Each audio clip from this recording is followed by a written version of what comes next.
Ezan bir davettir. Allah'ın davetidir.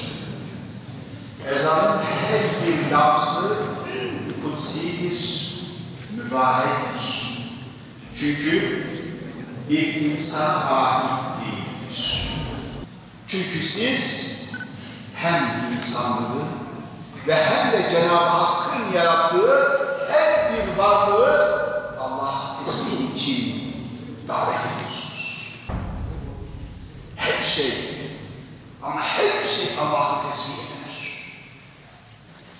Ama siz onların tesbihini anlayamazsınız.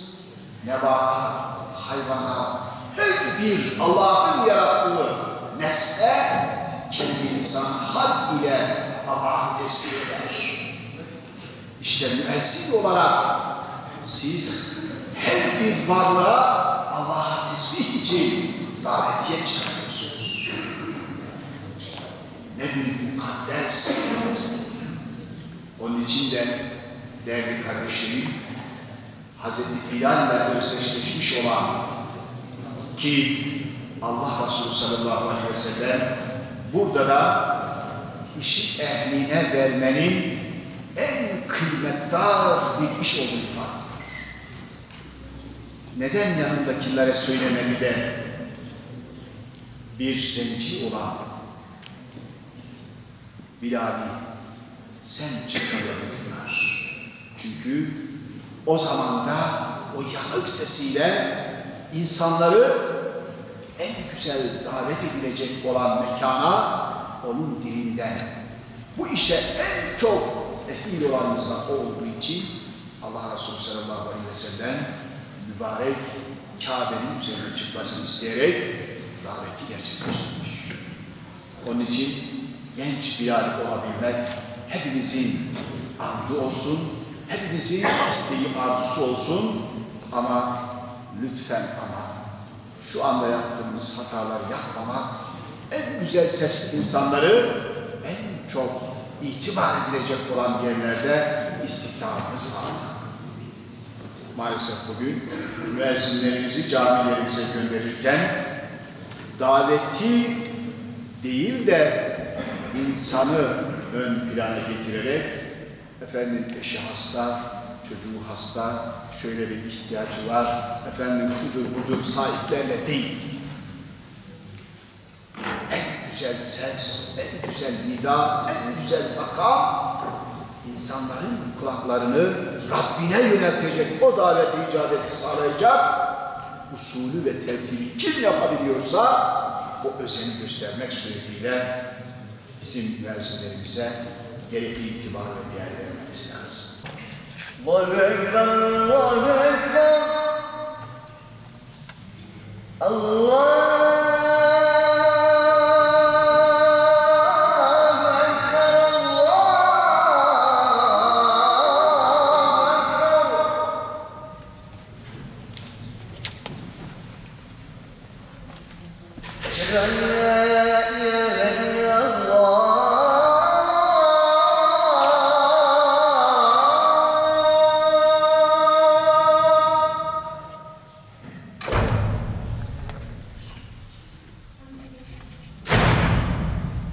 Eşhedü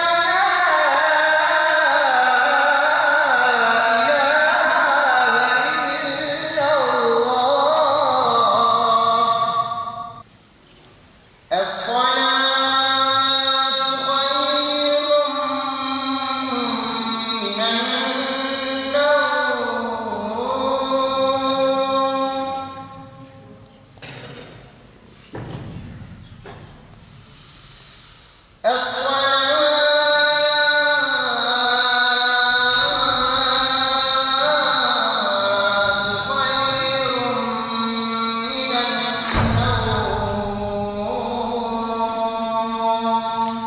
حي على الصلاة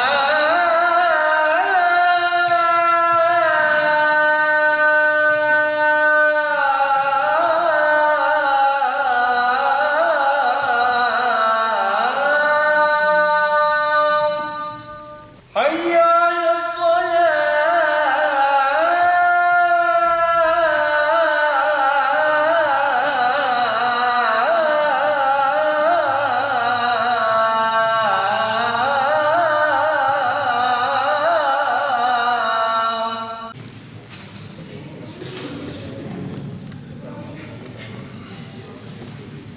Özellikle genç kardeşlerimizi yürekten kutluyorum. Benim düşüncelerime mazhar oldular. Şimdiki o kalan ufkinin gerçekleşmesine vesile oldular. Dolayısıyla onların bugüne gelmesinde emeği olan, başta onları yetiştiren öğretmenlerimize, yöneticilerimize teşekkürlerimi sunuyorum. Bugün şunu rahatlıkla söyleyebilirim. Bu genç finaller olduğu müddetçe, çoğaldıkça, milli ve manevi duygularıyla güçlendikçe, pekiştirildikçe inanıyorum ki ezanlar dinmeyecek, bayraklarımız inmeyecektir.